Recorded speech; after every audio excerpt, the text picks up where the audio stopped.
दोस्तों नमस्कार। TV 21 India में आपका स्वागत है। मैं उमेश पांडे आज आपको एक अच्छी जानकारी दूंगा। जब आप घर बनाते हैं उसके पहले आप एक अच्छा सा प्लाट खरीदते हैं, भूखंड खरीदते हैं।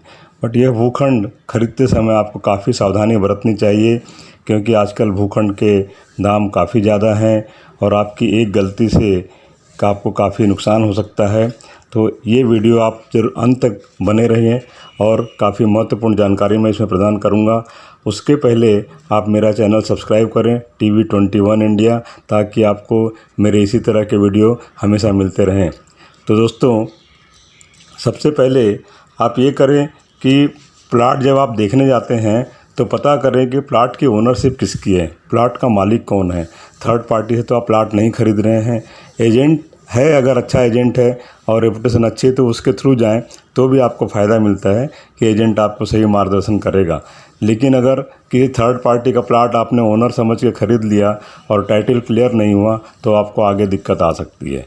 तो ये सब वेरिफिकेशन आप करें और कोशिश करें कि मालिक से आप मुलाकात करें और कुछ जानकारी प्लाट के बारे में इकट्ठा करें, और जो भी उसमें आपको इन्फॉर्मेशन मिले उसके बाद सोच समझ के आप आगे बढ़ें।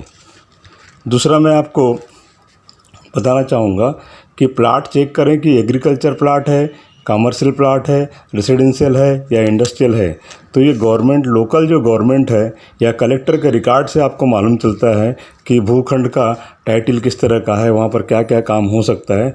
अगर एग्रीकल्चर लैंड है तो आप वहाँ पर रेवेन्यू डिपार्टमेंट का कोई पुराना कर्मचारी हो, रिटायर्ड कोई ऑफिसर हो या कोई कंसल्टेंट हो, तो उससे पता करें कि इसको डाइवर्सन होगा और कितना खर्चा इसमें आएगा, और अमुक चीज़ के लिए हम इस प्लाट को यूज करने वाले हैं। कमर्शियल यूज करना है तो ये भी पता करें कि भूखंड को कमर्शियल में तब्दील करने का कितना खर्चा आएगा और होगा भी कि नहीं।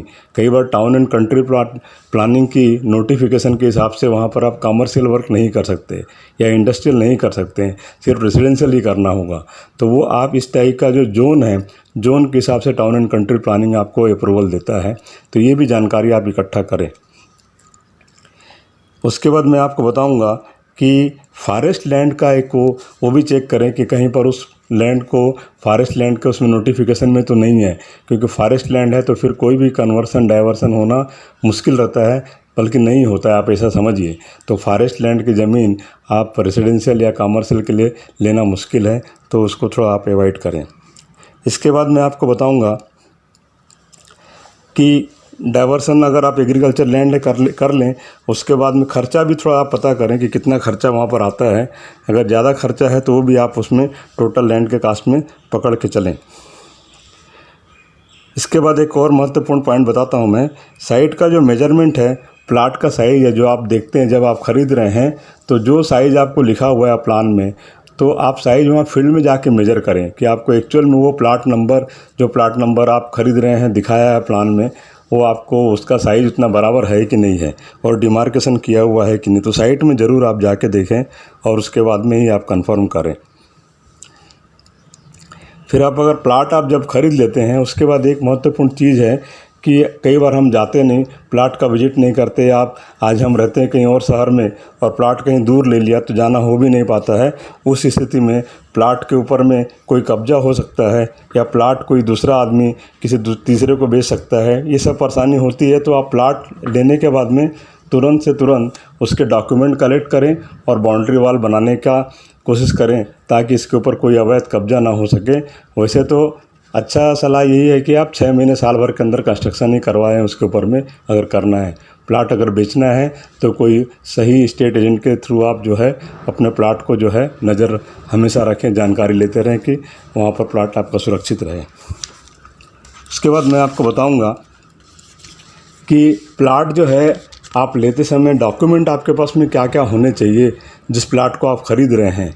तो उसके लिए सबसे अच्छा तो कोई लोकल, अगर कोई कंसल्टेंट हो जो रेवेन्यू का जानकार हो या कोई अच्छा एडवोकेट हो जिसकी रेपुटेशन अच्छी है, उसके साथ आप जाएं तो आपको सारे डॉक्यूमेंट मुहैया कराएगा।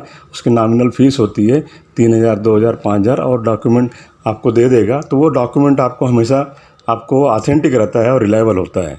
तो सर्च रिपोर्ट सबसे पहले आप एक जो है ना लैंड का सर्च रिपोर्ट आता है, सर्च रिपोर्ट 20 साल तक का होता है। मान लीजिए आप जिस ओनर से ख़रीद रहे हैं 5 साल पहले उसके पास में प्लाट आई, उसके पहले कोई और ओनर था, फिर उसके पहले 10-15 साल पहले कोई और ओनर था, तो इस सर्च रिपोर्ट में आपको ये प्लाट का टाइटल क्लियर मिल जाता है कि ये प्लाट जो है आपका किसी लिटिगेशन में नहीं है और कोई कॉम्प्लिकेशन में नहीं है। तो सर्च रिपोर्ट भी रहता है। तो अच्छा एडवोकेट की आप मदद ज़रूर लें। अगर कोई बड़ा भूखंड ले रहे हैं, महंगा प्लाट ले रहे हैं, तो इसमें अवश्य आप एडवोकेट के थ्रू जाएँ या कंसल्टेंट के थ्रू ही जाएँ। जैसे महाराष्ट्र में 7/12 और फेर फार जैसे डॉक्यूमेंट महत्वपूर्ण हैं जो ओनरशिप की टाइटल को दिखाते हैं, तो आप लेटेस्ट 7/12 का डॉक्यूमेंट ले सकते हैं, फेर फार जो है रेवेन्यू डिपार्टमेंट से ले सकते हैं और वेनर को वेरीफाई कर सकते हैं, फिर उसके बाद ही आप आगे बढ़ें। इसके बाद मैं आपको बताता हूँ कि आप ये सारा रिकॉर्ड होने के बाद में उसके बाद जो भी आपका जो कंसल्टेंट आपको एडवाइस करे उसके हिसाब से आप आगे बढ़ें और टाइटल का जो चेक है वो एक बार कंफर्म कर लें और उसके बाद में आप परचेज़ करें और सारे डॉक्यूमेंट ओरिजिनल डॉक्यूमेंट संभाल के रखें। अब एक महत्वपूर्ण पॉइंट आपको कंस्ट्रक्शन एस्पेक्ट से बताऊंगा मैं। ये तो टाइटल रिलेटेड सारे जो पॉइंट थे जो आपको हमेशा काम आएंगे। कंस्ट्रक्शन के हिसाब से आप देखिए, अगर लो लाइंग जो एरिया का प्लाट है थोड़ा उसको अवॉइड करें। लो लाइंग मतलब रोड से करीब 6 फुट 8 फुट नीचे है, गड्ढा है या कोई तालाब वाला एरिया है, यहाँ पर आपको भराई ज़्यादा करनी पड़ेगी। तो आपको प्लाट भले सस्ता मिल गया लेकिन मिट्टी के भराई में खर्चा बहुत आ जाएगा। तो ये सब आप थोड़ा देख लें। वहाँ पर अगर म्युनिसिपल रोड है या मेन PWD का रोड है, वहाँ से 1 या 2 फीट नीचे या ऊपर अगर वो प्लाट का लेवल है तब तो ठीक है। बहुत ज़्यादा नीचे लेवल होने में आपको दूसरी दिक्कतें आएंगी कंस्ट्रक्शन के समय, तो इस बात को भी आप ध्यान में रखें। दूसरा जो है, प्लाट हमेशा रेक्टेंगल हो, ऐसा कोशिश करें जैसे 30-50 का प्लाट हो, 40-60 का प्लाट हो या 50-80 का प्लाट हो, 50 फीट चौड़ा और 80 फीट अंदर गहरा या लंबाई में। तो इसमें प्लानिंग बहुत अच्छे से होती है और आपका जगह वेस्ट नहीं होता है। आड़ा टेढ़ा प्लाट, तिरछा प्लाट, गोल प्लाट, ऐसा प्लाट अगर आप छोटा रेसिडेंशियल प्रोजेक्ट बनाने जा रहे हैं, कमर्शियल छोटा कॉम्प्लेक्स बना रहे हैं, तो उसमें अवॉइड आप करें। तो ये भी एक आप पॉइंट ध्यान देना चाहिए कि ये प्लाट कैसे साइज़ का हो, किस टाइप का दिखता हो। तो दोस्तों, मैं सोचता हूँ कि आज की जानकारी आपके काफ़ी काम आएगी और कभी भी आप घर बनाना हो तो कम से कम इन बातों का ध्यान रखें, उसके बाद ही आप आगे बढ़ें। तो मैं आपसे फिर निवेदन करता हूँ कि मेरा चैनल सब्सक्राइब करें और मेरे साथ बने रहिए ताकि आपको महत्वपूर्ण जानकारी मिलते रहेंगी। धन्यवाद दोस्तों।